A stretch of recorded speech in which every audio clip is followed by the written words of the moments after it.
मंत्री महोदय जी ने बहुत उल्लेख किया कि प्रधानमंत्री जी की किसानों की प्रति कितनी हमदर्दी है।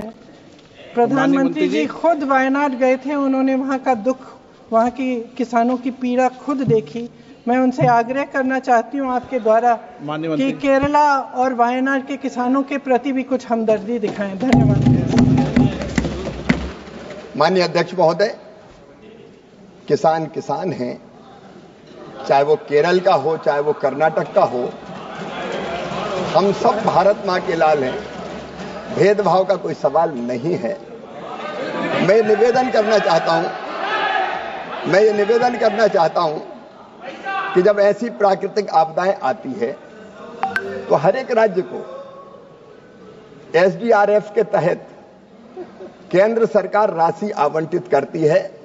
प्लानिंग कमीशन अनुशंसा करता है उसके अनुसार, और उसमें 75% हिस्सा केंद्र का होता है, 25% जो राशि होती है वो राज्य की होती है।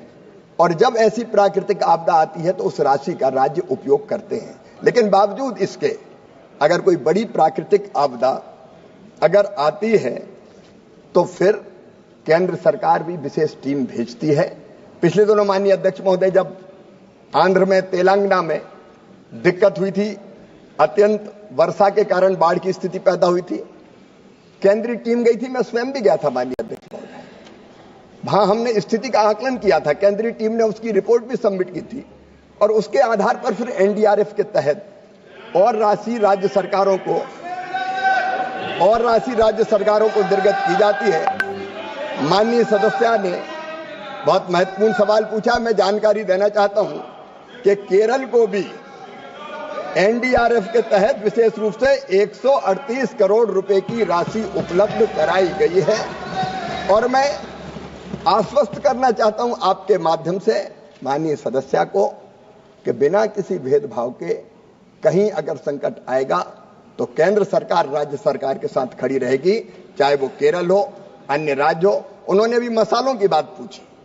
मैं उनको बताना चाहता हूं, पिछले दिनों रेड चिली के दाम कम हो गए थे माननीय अध्यक्ष महोदय। मिर्ची भी मसालों में आती है।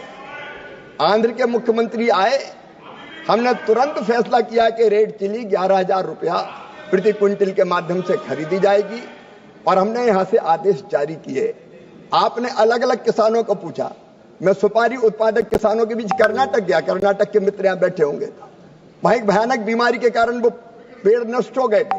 हमने एक स्पेशल पैकेज उसके लिए स्वीकृत करने का काम किया। माननीय अध्यक्ष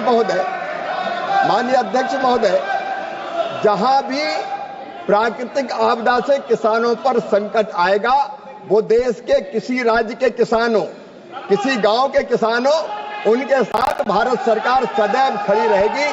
कोई भेदभाव नहीं होगा।